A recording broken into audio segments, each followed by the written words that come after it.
കണ്ണൂർ പറശ്ശിനിയിൽ MDMA-യുമായി 2 യുവതികൾ ഉൾപ്പെടെ 4 പേർ പിടിയിലായി എന്ന വാർത്ത കണ്ണൂർ ബ്യൂറോ റിപ്പോർട്ട് ചെയ്യുകയാണ്.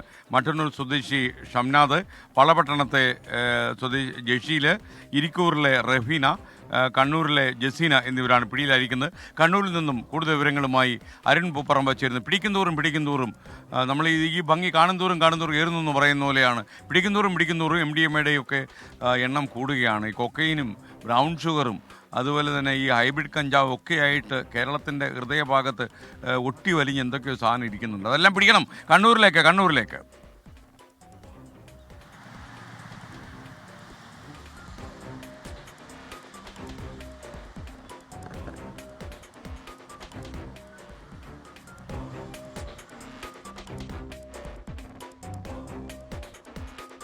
ISKN തളിപ്പറമ്പ് എക്സൈസ് സംഘമാണ് പറശ്ശിനി കോൾമൊട്ട മേഖലയിൽ കഴിഞ്ഞ ദിവസങ്ങളിൽ ഈ പരിശോധന നടത്തിയത്. പല ലോഡ്ജുകളിലൊക്കെ റെയ്ഡ് ഉണ്ടായിരുന്നു. ആ പരിശോധനയിലാണ് അവിടെ പറശ്ശിനിയിലെ ഒരു ലോഡ്ജിൽ മുറിയെടുത്ത് ലഹരിമരുന്ന് ഉപയോഗിക്കുകയായിരുന്ന ഈ 4 പേരെ പിടികൂടിയത്. അതിൽ 2 യുവതികളുണ്ട് എന്നതാണ് ഏറ്റവും പ്രധാനപ്പെട്ട കാര്യം. അവർ ഈ കഴിഞ്ഞ ദിവസം ഈ പെരുന്നാൾ ദിനം സുഹൃത്തുക്കളുടെ വീട്ടിൽ പോകണം എന്ന് പറഞ്ഞ് ഈ 2 യുവതികൾ അവരുടെ വീടുകളിൽ നിന്ന് ഇറങ്ങിയതാണ്. അതിനുശേഷം ഈ മറ്റ് 2 സുഹൃത്തുക്കൾക്കൊപ്പം ഈ ലോഡ്ജിൽ മുറിയെടുത്ത് ലഹരിമരുന്ന് ഉപയോഗിക്കുകയായിരുന്നു എന്നതാണ് എക്സൈസ് കണ്ടെത്തിയിട്ടുള്ളത്. വീട്ടിൽ നിന്ന് ഇവരെ വിളിക്കുമ്പോൾ ഒരാൾ ഫോണെടുത്ത് സുഹൃത്താണെന്ന് പറഞ്ഞ് മറ്റൊരു യുവതിക്ക് ഫോൺ നൽകും.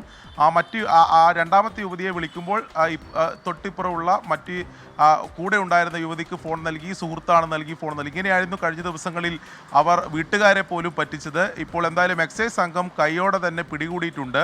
ഇവരുടെ കയ്യിൽ നിന്ന് ലാർജ് ക്വാണ്ടിറ്റി ലഹരി മരുന്ന് പിടികൂടിയിട്ടില്ല. 490 മില്ലിഗ്രാം MDMA ആണ് പിടികൂടിയത്. പക്ഷേ ഇവർ ഈ ലഹരി വിൽപ്പന സംഘത്തിലെയൊക്കെ കണ്ണികളാണോ എന്നൊരു സംശയം എക്സൈസിനുണ്ട്. അതുകൊണ്ട് ഇവരെ അറസ്റ്റ് ചെയ്ത് വിശദമായ ചോദ്യം ചെയ്യലിലേക്ക് ഉൾപ്പെടെ കടന്നിട്ടുമുണ്ട്. ഇവർ താമസിച്ചിരുന്ന മുറിയിൽ നിന്നും ഈ ലഹരി മരുന്ന് ഉപയോഗിക്കുന്ന ഉപകരണങ്ങൾ ഉൾപ്പെടെ കണ്ടെത്തിയിട്ടുണ്ട് എന്നതാണ് എക്സൈസ് നൽകുന്ന വിവരം. ഇവർ സ്ഥിരമായി ലഹരി കടിമയാണ് എന്ന കാര്യം കൂടി എക്സൈസ് പറയുന്നുണ്ട്.